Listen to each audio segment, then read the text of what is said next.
Myself, Dr. Sudha from Government Science College, Autonomous, Bangalore. In this session, let us see applications of calculus of variations, geodesics. Geodesics.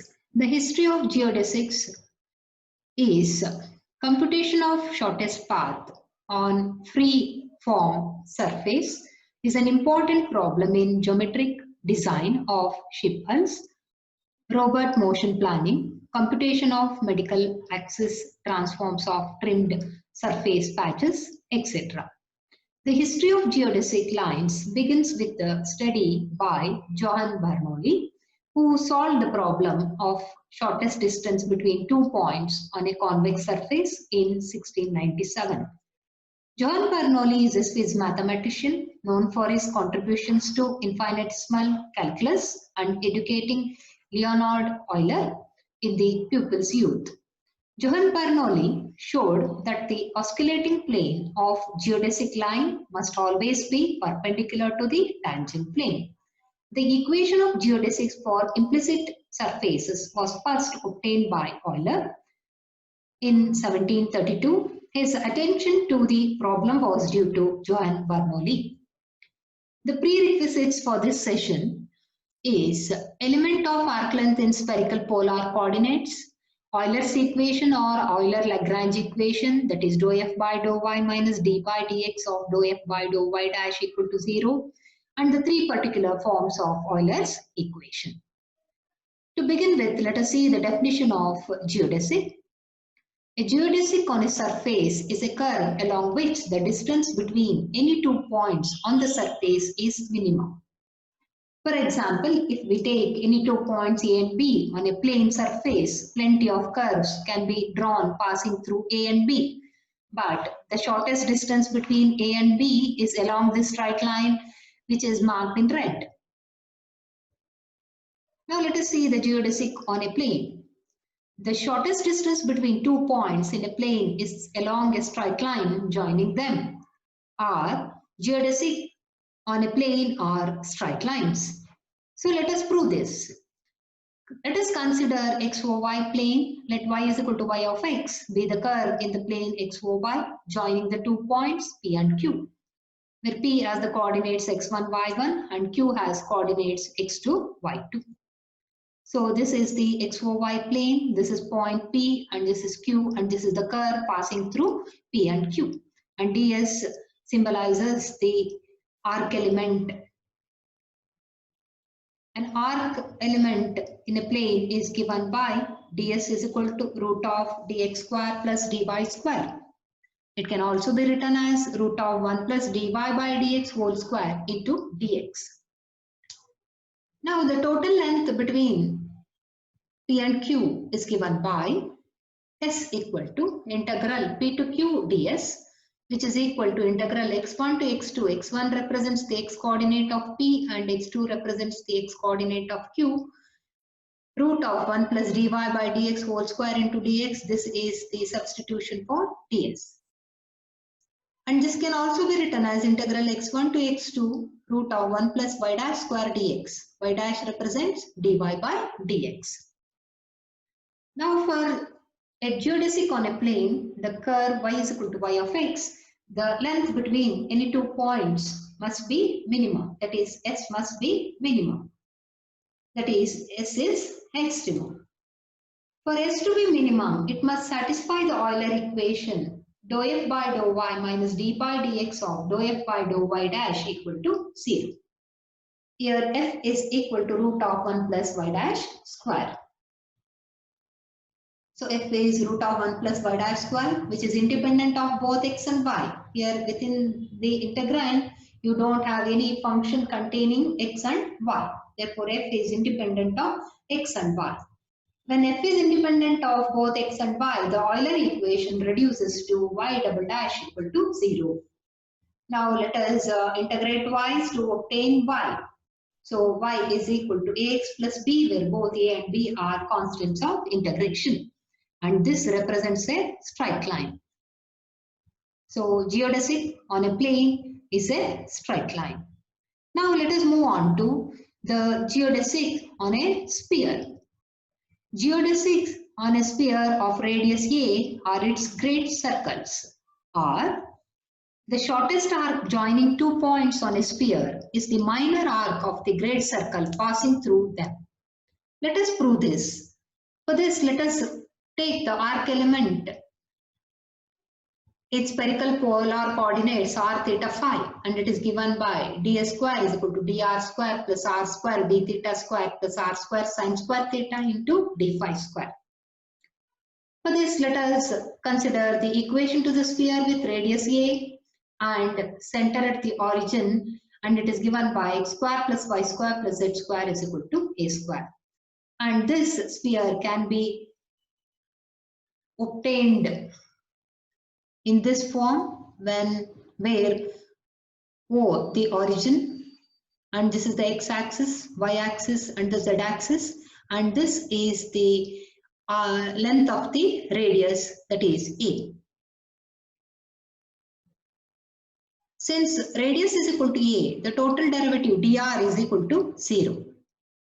When the arc lies on the above sphere, that is a sphere with radius A units and its center at the origin, then r will be equal to A and dr is equal to 0. Therefore, the expression for arc element becomes ds square is equal to a square into d theta square plus a square into sine square theta into d phi square, because dr is equal to 0. Now ds is equal to root of a square is removed common into d theta square plus sine square theta into d phi square. And this can also be written as a square is removed outside the root sign, so it becomes a, and here d theta square is also removed outside the root sign, so it becomes d theta. And here the first term is 1 plus sine square theta into d phi by d theta whole square. And this d phi by d theta can also be written as phi dash. And the length of the arc joining the 2 points A and B on the sphere of radius A is given by S is equal to integral A to B ds. But what is this ds? ds is A into root of 1 plus sine square theta into d phi by d theta whole square into d theta. And the integration is between theta 1 to theta 2, where theta 1 and theta 2 corresponds to the points A and B respectively. These are the spherical coordinates. Now the geodesic is the sphere on the geodesic is the curve on the sphere with radius r is equal to a, for which s is minimum. For s to be minimum, it must satisfy the Euler's equation.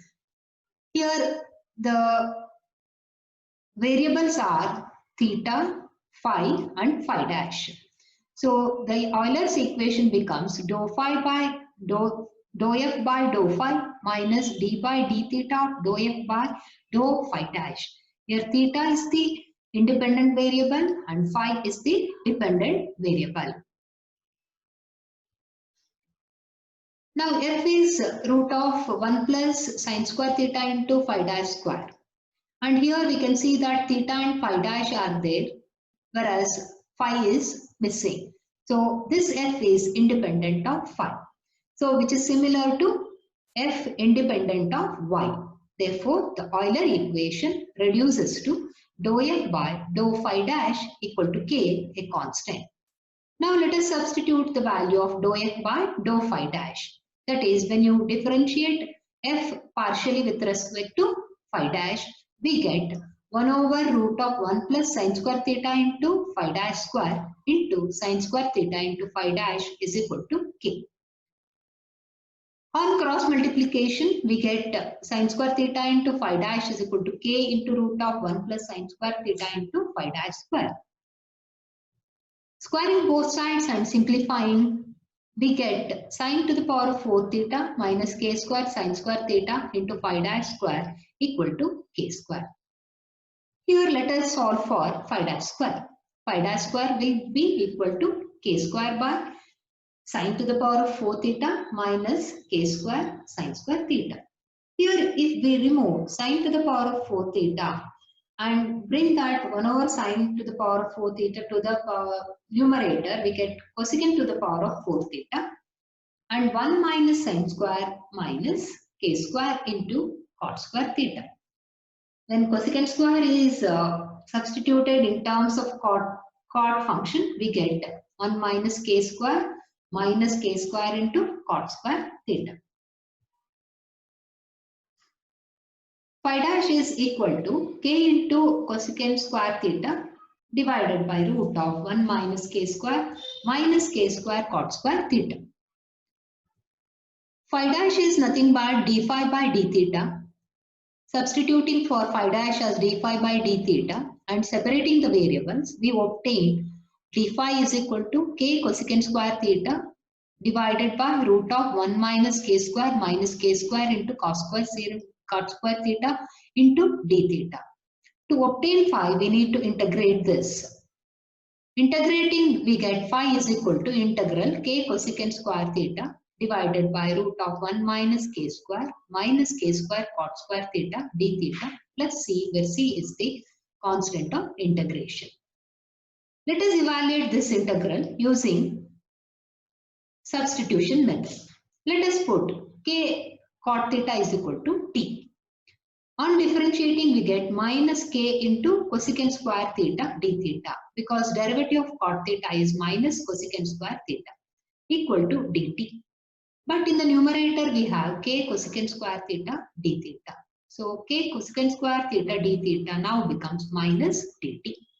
On substituting in terms of t, we get phi to be integral minus dt divided by root of 1 minus k square minus t square. This 1 minus k square can also be written as root of 1 minus k square whole square. Why we write this is to bring this integral to the standard form, that is dx by root of a square minus x square form. And this is equal to cos inverse of t by root of 1 minus k square plus c, where c is the constant of integration. So phi is equal to cos inverse of t by root of 1 minus k square plus c. But we need to substitute back for t. What is t? T is k cot theta. So when we substitute t is equal to k cot theta, we get phi is equal to cos inverse of k cot theta divided by root of 1 minus k square plus c. So this is the extremal of the functional S, that is the arc length between the 2 points A and B on the surface of the sphere, whose radius is A units and the center is at the origin. But we need to show that this extremal is a great circle, or we need to show that precisely it is the minor arc of a great circle. So it is the curve of minimum length between A and B on the sphere of radius r is equal to k. The constants k and c, that is the constant k and the c, the constant of integration, can be obtained by using the conditions theta is equal to theta 1 and theta is equal to theta 2 at the points A and B respectively.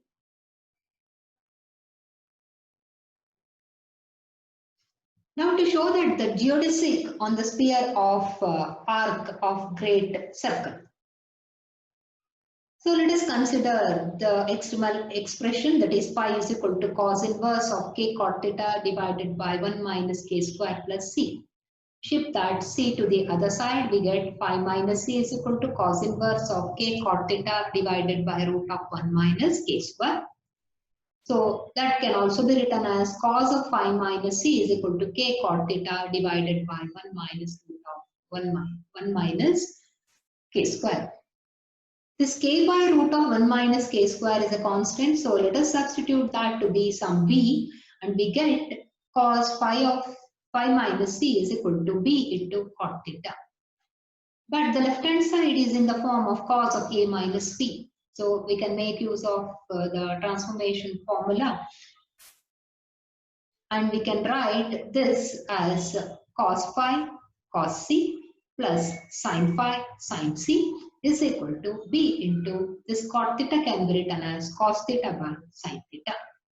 Let us cross multiply this sine theta to the left hand side and we get sine theta cos phi cos c by b, because cos c and b both are constant. So let us combine this and put them in this ratio, plus sine theta sine phi into sine c by b is equal to cos theta.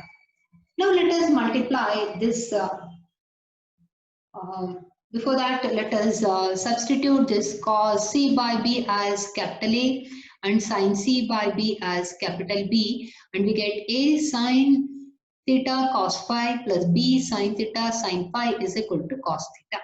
Now let us multiply the entire expression by the radius r is equal to a. So when we multiply, we get a into a sin theta cos phi plus b into a sin theta sin phi is equal to a cos theta.